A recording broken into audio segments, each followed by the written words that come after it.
जे बिथांमोननि जि एलिगेशन बे एलिगेशननि सायाव जिहेतु आं बुङाब्ला रायजो राजाया आंखौ दुखु मोनगोन।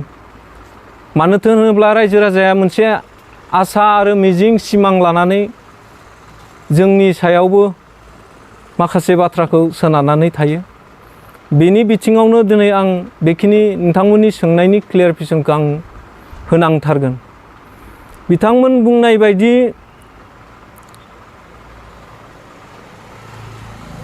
जि बाथ्राफोर बिथांमोननि बुंनाय जि बाथ्राफोर बे बाथ्राया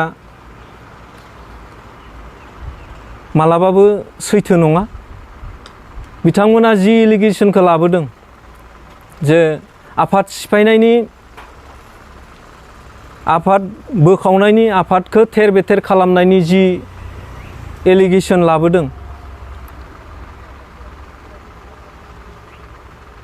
आं दिनैनि बे प्रेस मिटनि गेजेरजों आं बेखौनो बुङो जे आं दासिम आफादाव गोबाव सम हारिनि थाखाय खामानि मावबोबाय।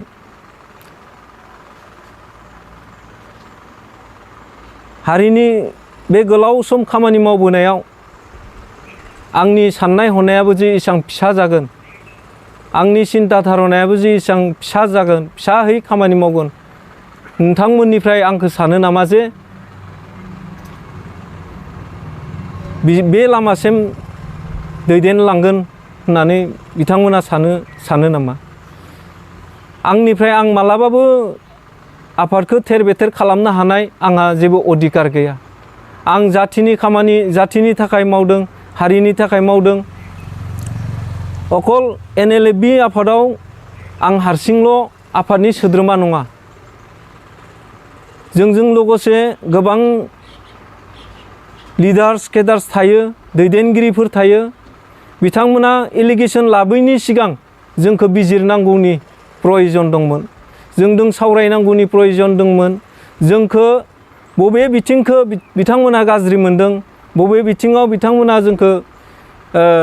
जोंखौ लानानै एलिगेशन दिखांदों, बेफोरखौ थार बिजिरनायखौ बिथांमोना लाबोनांगौमोन।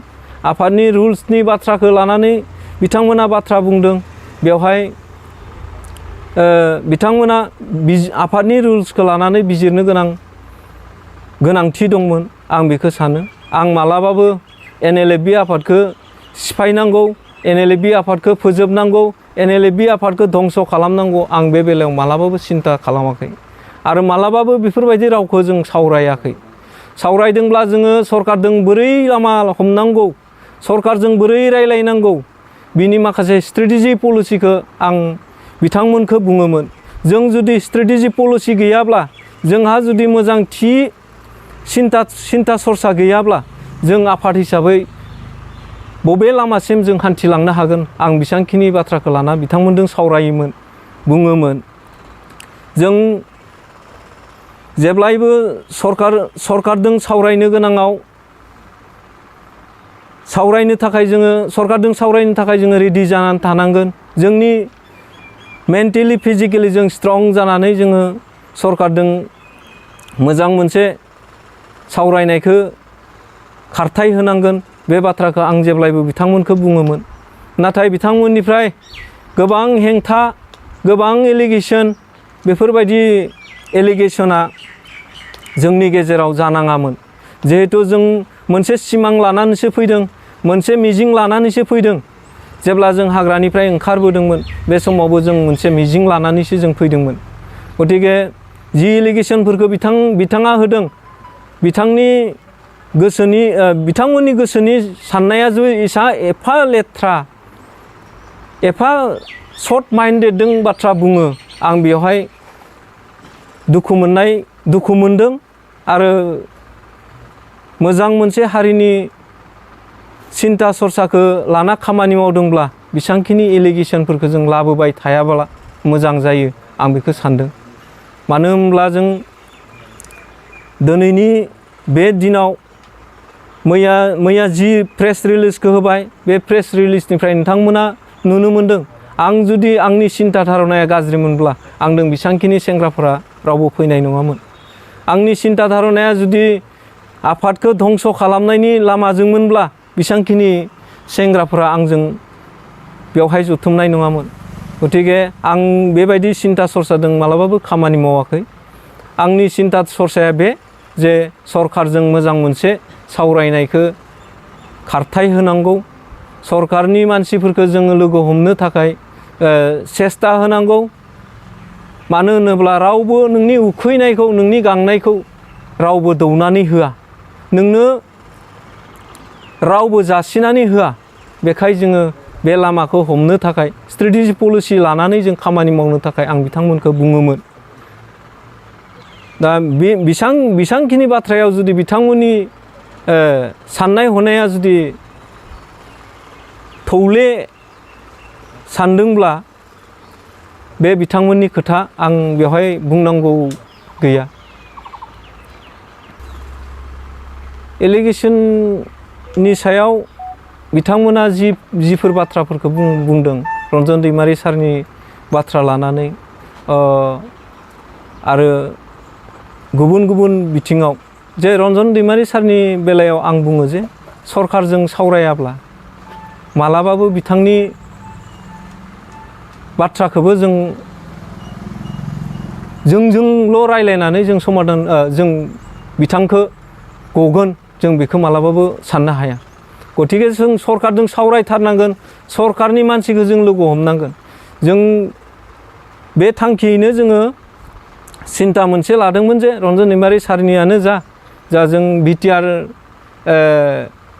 सिमा बारायनायनि खोथायानो जा जों सरकारजों सावरायाब्ला जों मालाबाबो समस्याखौ समाधान खालामनो हाया नाथाय बिथांमोननि साननाया उल्था जादों आरो उल्थायै जोंखौ जि एलिगेशनखौ दा लाबोदों आरो गोबांथार एलिगेशननि सायाव बिथाङा बुंदों जे आफादखौ सिफायनायनि बाथ्रा आफादखौ आफादनि सोद्रोमाफोरखौ सारेन्डार खालामनायनि बाथ्रा आं मालाबाबो बेखौ सानाखै सरकारजों सावरायनांगौ आं बे बाथ्राखौ आंनिफ्राय आं क्लियारल' होदों जे सरकारजों सावरायालासेनो जों थानो हाया जों सरकारजों सावरायलांनायनि पलिसिखौ लानांगौ बे बाथ्राखौ आंनिफ्राय आं बुंनाय जादों रन्जन दैमारि सारखौ लानानै बाथ्रा बुंनाया खोब जोंनि थाखाय माने लासिंसिंसो मानो होनबा बिथाङा दिनै दुखु दाहा लानानै जेल सिङाव दङ बिथांनि नामखौ लानानै जों गावजों गाव एना-एनि जानाया मोजां नङा मानो होनोब्ला जों गावजों गाव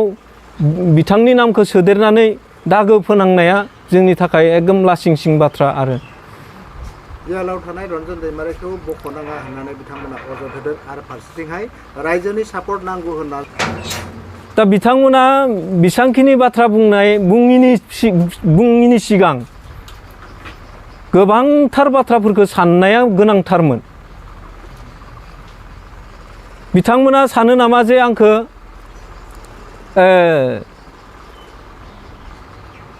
रन्जन दैमारि सारनि बाथ्रा लानानै निउसफ्राव जुदि बेखिनि बाथ्राखौ बुङोब्ला रायजो राजानि खैसाराव गोलैगोन खिन्थु रन्जन दैमारि सारनि बाथ्राखौ लानानै बेसांखिनि एलिगेशन होयोब्ला आंनि सायाव एलिगेशन होयोबा बिथाङा आइसोलेटेड जालांगोन बे बाथ्राखौ सानदों नामा जे आं बेखौ क्लियार होयो जे रन्जन दैमारिया दिनैसिम जेल सिङाव दङ दुखु दाहा सहायनानै जे बिथांनि दुखुखौ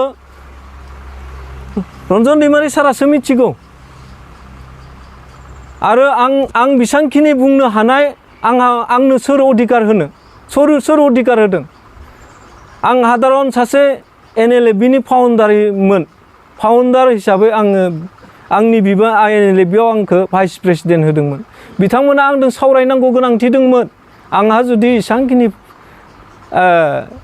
आफादनि गोरोन्थि मावदोंब्ला आङो जुदि आफादनि इलिगेल मावदोंमोनब्ला आं आफादनि गाज्रि खामानि मावदोंब्ला आफादजों एरख' जालायनाय जुदि खामानि मावदोंमोनब्ला बिथांमोना स्रोद काउन्सिल मिटिं जानानै बाखि आधा अंशखौ बाद होनानै आधा अंश काउन्सिलनि मानसिखौ लाफानानै बेबायदि जुदि काउन्सिल मिट खालामदोंमोनब्ला रेजलिउसन पास खालामदोंमोनब्ला आंखौबो लानानै सावरायनो हायोमोन जे आंबो सासे एज ए NLFBनि भाइस प्रेसिडेन्ट हिसाबै आंखौबो लानानै सावरायनाया अत्यन्त प्रयजनमोन।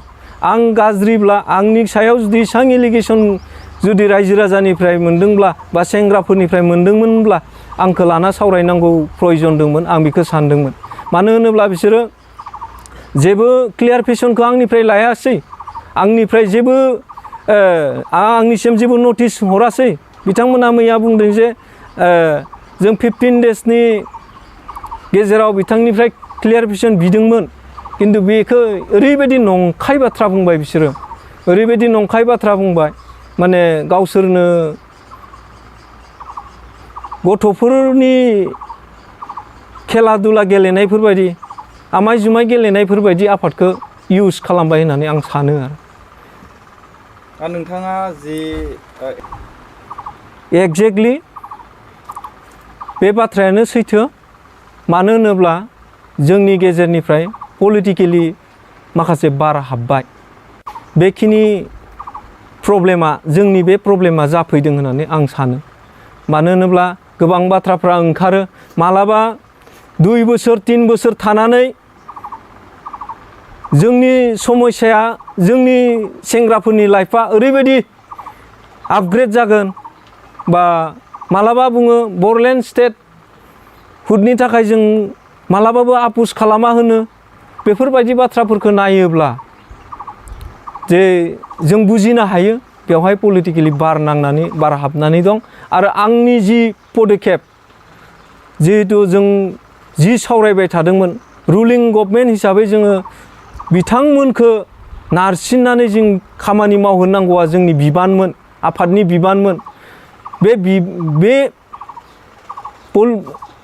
सरकारजों रायलायनो थाखाय जोंनि जि दा जोंनि जि बिटिआर गभर्नमेन्टनि दैदेनगिरिफोरखौ लोगो हमनाय रायलायनाय बेफोरावबो माखासे बिराद गिदिर बिथांमोना आंखौ पार्सनेलि इस्यु खालामदों। आं बेखौ हमदांनो मोनदों।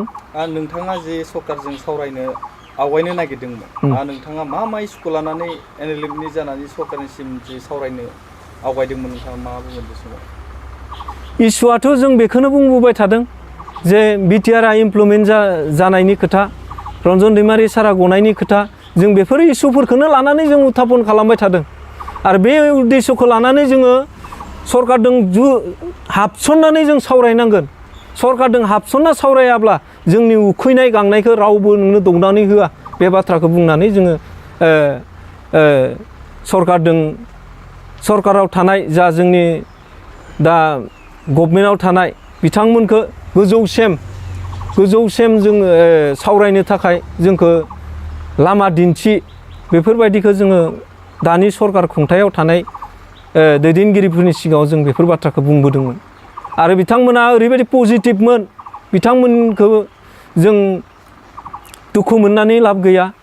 जों सावरायहैयिनि थाखायसो बिथांमोना दुखु जायो, खिन्थु जों सावरायनो थाङोब्ला बिथांमोना अत्यन्त गोसो खुसियै बिथांमोना सावरायजानायखौ लुबैयो। ना जोंनि माखासे दैदेनगिरिफोरनि माखासे पलिसिफोरा बेर्थ जादों। मानो होनोबा आं दहायबो बुंखाबाय बेयाव माखासे पलिटिकेलि गेम हाबनानै दं।